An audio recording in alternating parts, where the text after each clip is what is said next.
était une fois, dans un village niché entre les collines et la rivière, un petit garçon nommé Naël.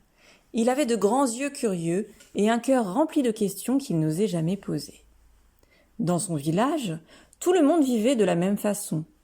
On riait quand il fallait rire, on gardait le silence quand on était triste, et on ne montrait jamais ses colères. Les émotions sont inutiles, disaient les adultes. Elles compliquent la vie. Naël, lui, ne comprenait pas pourquoi. Parfois, il ressentait une boule dans la gorge sans savoir si c'était de la tristesse ou de la peur. D'autres fois, il avait envie de crier de colère, mais il se forçait à sourire pour ne pas déplaire aux autres. Un jour, alors qu'il jouait près de la rivière, il aperçut un petit sentier caché sous des branches d'arbres. Intrigué, il écarta les feuillages et découvrit un portail en bois à moitié dissimulé sous la mousse. Un frisson d'excitation lui parcourut l'échine. Poussant la porte du bout des doigts, il pénétra dans un endroit merveilleux. C'était un immense jardin, luxuriant et coloré, rempli de fleurs qu'il n'avait jamais vues auparavant. Les pétales brillaient doucement sous la lumière du soleil, comme si chacune d'elles respirait doucement. Mais ce qui surprit Naël, c'est que chaque fleur semblait dégager une sensation particulière. Il s'approcha d'un parterre de roses rouges aux pétales éclatants. En les regardant, il sentit son cœur battre plus fort, comme s'il contenait un feu prêt à s'enflammer.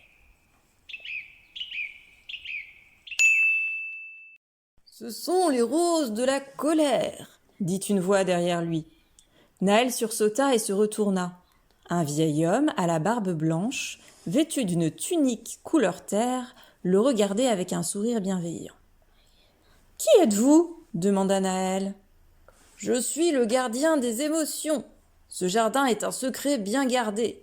Il existe pour te montrer que toutes tes émotions ont une place en toi. » Intrigué, Naël observa autour de lui. À côté des roses rouges, il vit un tapis de marguerites jaunes dont le parfum léger lui donna envie de rire.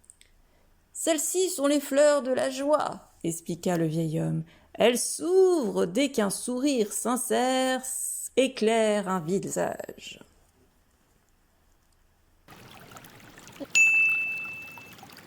Plus loin, Naël aperçut des violettes aux pétales froissés, comme si elles avaient été caressées par des larmes. Dès qu'il les regarda, son cœur se serra et il sentit une tristesse douce monter en lui. « Les violettes de la mélancolie, » murmura le vieil homme. « Elles sont fragiles, mais précieuses. La tristesse n'est pas une ennemie, Naël. Elle nous apprend à chérir les instants de bonheur. » Naël s'émerveillait. Il découvrit aussi les tournesols de la confiance qui tournaient toujours vers la lumière et les iris bleus de la peur dont les pétales frissonnaient au moindre souffle de vent. « Mais pourquoi ces fleurs poussent-elles ici et pas dans le village ?» demanda Naël. Le vieil homme le regarda avec tendresse et dit « Parce que les adultes ont oublié que les émotions sont comme des fleurs. Elles doivent être arrosées, écoutées et comprises. Beaucoup préfèrent les ignorer, pensant que cela les rendra plus forts. Mais un jardin abandonné finit toujours par se dessécher. » Naël baissa les yeux. Il pensa à toutes les fois où il avait caché ses larmes, où il avait ravalé sa colère et où il avait forcé un sourire alors qu'il voulait pleurer. « Alors je dois apprendre à écouter mes émotions ?» demanda-t-il. « Exactement, » répondit le gardien en lui tendant un petit arrosoir en cuivre. « Viens chaque jour arroser ces fleurs. Observe-les, apprends à les reconnaître en toi et quand tu seras prêt, apporte leur enseignement au village. »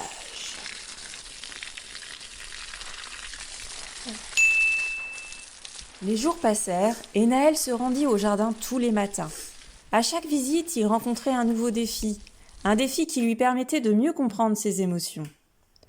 Un matin, il se sentit prêt. Il retourna au village et raconta ce qu'il avait appris. Les adultes se moquèrent. « Un jardin des émotions ? Quelle absurdité !»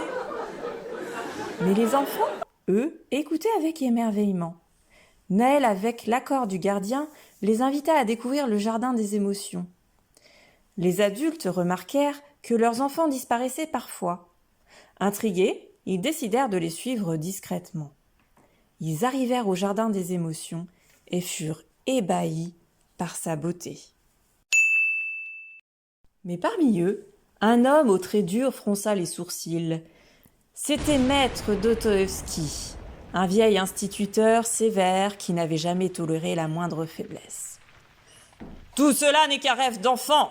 grogna-t-il. « Dans la vraie vie, il faut être fort et ne pas se laisser envahir par ses émotions. » Le gardien des émotions s'approcha de lui et cueillit une orchidée blanche au reflet argenté. « Tiens, Dostoïevski, prends cette fleur et dis-moi ce que tu ressens. » L'homme la fixa. Un frisson le parcourut. Un souvenir lointain lui revint en mémoire, celui d'un jour où, enfant, il s'était fait gronder en classe. Ce jour-là, son professeur l'avait réprimandé devant tous ses camarades pour avoir fait une erreur stupide. La honte l'avait envahi et malgré lui, des larmes avaient commencé à couler, toutes froides de ses yeux. Mais ce n'était pas la réprimande qui le fit souffrir le plus. Ce fut les rires moqueurs de ses camarades. Ils s'étaient tous moqués de lui, l'appelant « Bébé » et « Pleurnichard ». Cette humiliation resta gravée dans sa mémoire. À partir de ce moment-là, il décida qu'il ne laisserait jamais plus ses émotions prendre le dessus. Il cacha sa tristesse sous une carapace de dureté et se convainquit que seule la force et l'indifférence comptaient. Aujourd'hui, en regardant l'orchidée blanche entre ses mains, il comprit qu'il avait enfermé ses émotions depuis des années, comme on enferme un secret honteux. Il ressentit la lourdeur de cette cage qui s'était construite autour de son cœur, une cage qu'il avait érigée en réponse aux moqueries, aux rires cruels des enfants. Les larmes montèrent à ses yeux, mais cette fois, il n'essaya pas de les retenir. Le gardien l'observait en silence, comme s'il savait que cet instant avait une importance capitale, et pour la première fois depuis longtemps, Dostoïevski se laissa aller, sans crainte, sans honte. Ses larmes coulaient doucement, libératrices, comme un fleuve qui retrouvait son cours après des années de sécheresse. Tout le village, les grands comme les petits, en resta bouche bée. Les mâchoires tombèrent, les yeux s'écarquillèrent. Un silence de stupeur s'installa. Voir maître Dostoïevski, l'homme le plus dur du village, les yeux embués, était un spectacle que personne n'aurait cru possible. Ce fut un tournant. Peu à peu, les adultes du village commencèrent à changer. Ils comprirent que refouler leurs émotions revenait à laisser un jardin se faner. Les années passèrent et Naël grandit, nourri par tout ce qu'il avait appris dans le jardin des émotions. Il devint un jeune homme sage, toujours guidé par l'équilibre des sentiments. Le village se transforma à son tour, et chaque habitant, petit ou grand, se rendait maintenant au jardin des émotions pour y semer des graines de compréhension et d'acceptation. Un jour, alors que Naël se promenait parmi les fleurs, il sentit qu'un nouveau cycle était sur le point de commencer. Il s'approcha d'une parcelle de terre vierge au centre du jardin et, avec respect et douceur, planta une nouvelle graine. La fleur qui en naquit, toute dorée, semblait différente de toutes les autres, comme si elle capturait la lumière d'une manière unique. « Mais quelle est cette fleur ?» demanda un enfant, ses yeux brillants d'émerveillement. « C'est la fleur de l'équilibre !»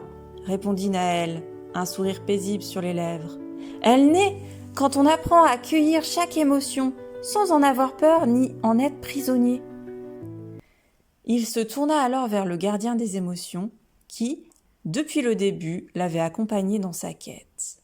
Le gardien lui offrit un regard empli de fierté, mais aussi de douceur, comme s'il savait que sa mission touchait à sa fin.